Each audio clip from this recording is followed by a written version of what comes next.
নতুন উদ্যম, নবীন শক্তি এবং অপার সম্ভাবনার বাংলাদেশ। অপরূপ প্রাকৃতিক সৌন্দর্য, ঐতিহ্য এবং সমৃদ্ধ ইতিহাস ও সংস্কৃতির এক অনন্য মেলবন্ধনে গড়ে উঠেছে আমাদের প্রিয় মাতৃভূমি। 1971-এর মহান মুক্তিযুদ্ধের মধ্য দিয়ে অর্জিত স্বাধীনতার পর বাংলাদেশ 2024 সালে একটি নতুন বিপ্লবের সাক্ষী হয়েছে।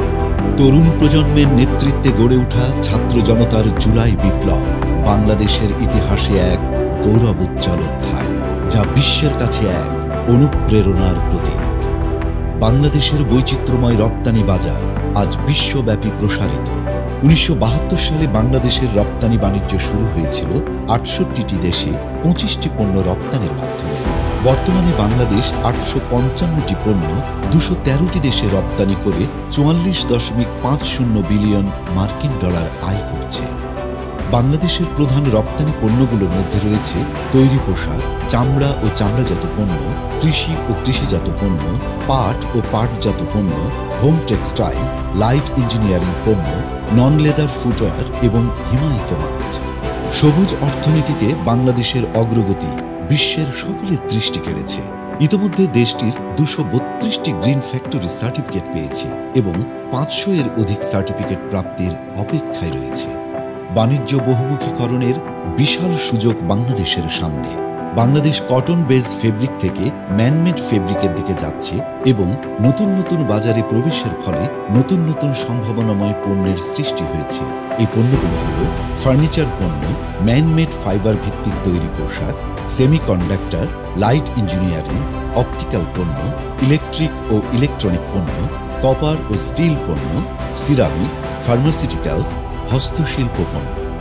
রপ্তানি উন্নয়ন ব্যুরো বাজার বহুমুখীকরণের লক্ষ্যে বিশ্বের বিভিন্ন দেশে অনুষ্ঠিত আইকনিক সোর্সিং বাণিজ্য মেলায় অংশগ্রহণের মাধ্যমে নতুন নতুন রপ্তানি গন্তব্য তৈরির পাশাপাশি বিদ্যমান মার্কেট শেয়ার সুসংহত করার কার্যক্রম অব্যাহত রেখেছে। প্রতি বছর ইপিবি ঢাকা আন্তর্জাতিক বাণিজ্য মেলা আয়োজন করে, যা দেশের বাণিজ্যিক পরিবেশ উন্নয়নে সহায়ক। 1995 সালে প্রথম শুরু হওয়া মেলায় এবছর 351টি দেশি ও 11টি আন্তর্জাতিক প্রতিষ্ঠান অংশগ্রহণ করছে। এবারের মেলাকে সাজানো হয়েছে নতুন আঙ্গিকে। প্রথমবারের মতো সোর্সিং কর্নারে থাকছে বাংলাদেশের সেরা রপ্তানি পণ্যের সমাহার।